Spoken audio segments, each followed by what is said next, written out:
Dictation संख्या 4, गति 60 शब्द प्रति मिनट। रेडी।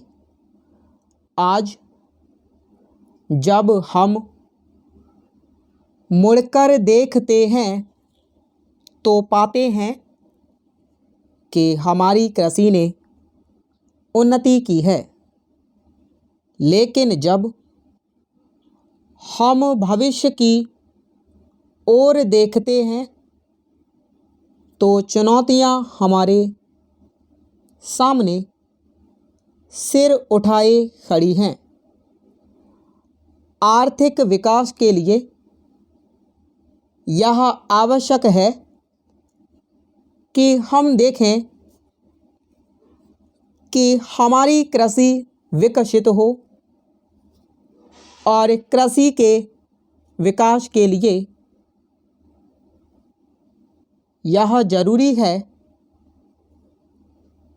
कि हम बहुत से दूसरे क्षेत्रों पर भी ध्यान दें। ज़्यादातर गेहूं के क्षेत्र में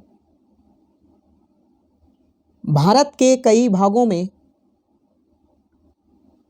हरित क्रांति आई है। आज हमारा गेहूं का उत्पादन 7 गुना बढ़ गया है। एक देश जो कभी गेहूं का आयात करता था, आज न केवल आत्मनिर्भर ही है, बल्कि इसके पास अपनी आवश्यकता से अधिक गेहूं है। यही उपलब्धि हमें अन्य फसलों से भी प्राप्त करनी है। हरित क्रांति के लिए हम भारतीय कृषि अनुसंधान संस्थान को श्रेय देते हैं, लेकिन अब संस्थान को यही उपलब्धि दूसरी फसलों के क्षेत्र में भी प्राप्त करनी होगी। सबसे पहले हमें चावल पर ध्यान देना होगा। अच्छी किस्म का चावल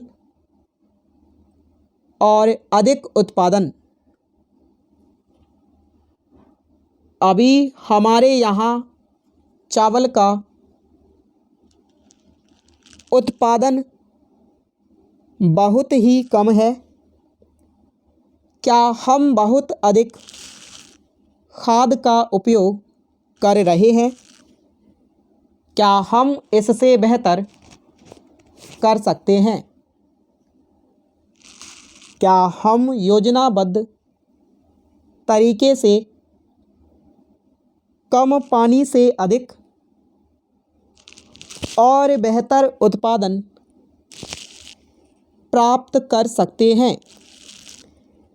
ये कुछ इस तरह के प्रश्न हैं जिनके बारे में संस्थान को आवश्यक रूप से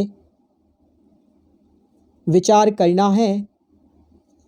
यहाँ इस बात पर भी विशेष रूप से विचार करना होगा कि हमने बहुत अधिक मात्रा में गेहूं का उत्पादन तो किया है, लेकिन हमारी जनसंख्या बहुत तेजी से बढ़ी है। अतः यह चुनौती यहीं समाप्त नहीं हो जाती है। हमें नए नए अनुसंधान कार्य करके बढ़ती हुई जनसंख्या को ध्यान में रखते हुए उत्पादन को और अधिक बढ़ाना होगा। स्टॉप।